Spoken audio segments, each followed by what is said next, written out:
Le sens, à quel point est-il directionnel, décisionnaire, décisif? Observons le focus de projection de l'homme. Je situe le flair en supériorité de relief nasal entre deux yeux. Le flair, le point de division, l'âme supérieure, le nif, le flair, le nephash, en cavité osseuse, protégé du choc masse. Le point symétrique, entre autres, un repère clair pour les deux yeux. Le centre du visage, le centre de projection qu'est le flair, est faisceau triangulaire. Nous placerons les deux extrémités de chaque index contre le flair. Nous étirons nos bras chacun vers les extrémités latérales des côtés. L'œil est clairement en angle mort. La vue ne dirige pas le sens, elle dépend du sens. L'œil est dimension, relief globe circulaire. Nous ignorons tous, sauf scientifiques, vers où se dirige la pupille, la rétine, quand nous fermons les yeux. Le fait que l'œil soit globe sphère nous laisse imaginer que son potentiel de projection est circulaire comme notre vue nous le confirme à raison de 180 degrés de projection face et latérale. Un demi-cercle. L'autre demi-cercle partira des oreilles à la nuque. La zone fantôme. Que dit le rapport circulaire, la compression-concentration nerveuse, le globe visuel d'un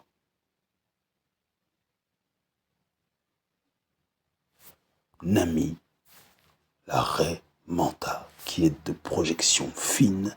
Si nous faisons l'erreur de dire plat, que dira l'éléphant d'un humain allongé?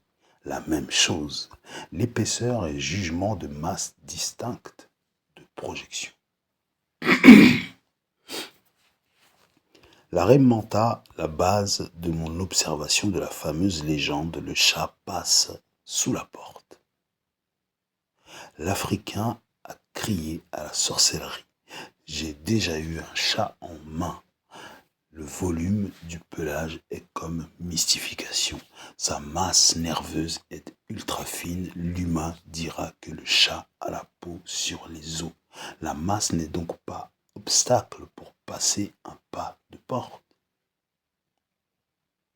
Comment? L'élasticité de l'ossature.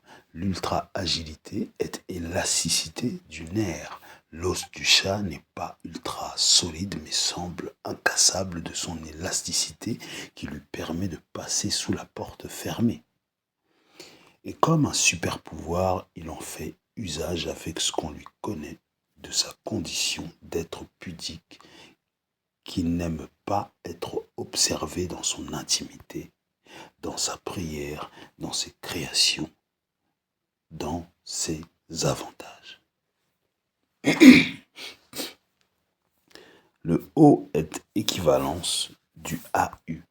Miaule sera donc Elohim de lecture sens inversé. Nous avons comme découvert un sens caché de cet Elohim qu'est le chat. Est-ce son sens du toucher ou est-ce un autre sens? Peut-être qu'il y en a plus de 5, puisque nous autres humains, humbles humains, nous parlons déjà 6e sens. L'humain en contact régulier, en cohabitation aimante, solidaire avec l'être surdimensionnel, bénéficiera d'une élévation de sens de par la sensibilisation à son expression, les interprétations de ses miaulements. Les cordes vocales ne sont pas goût. Je dirais que nous parlions du pouvoir de l'émission de sens, le potentiel 6e.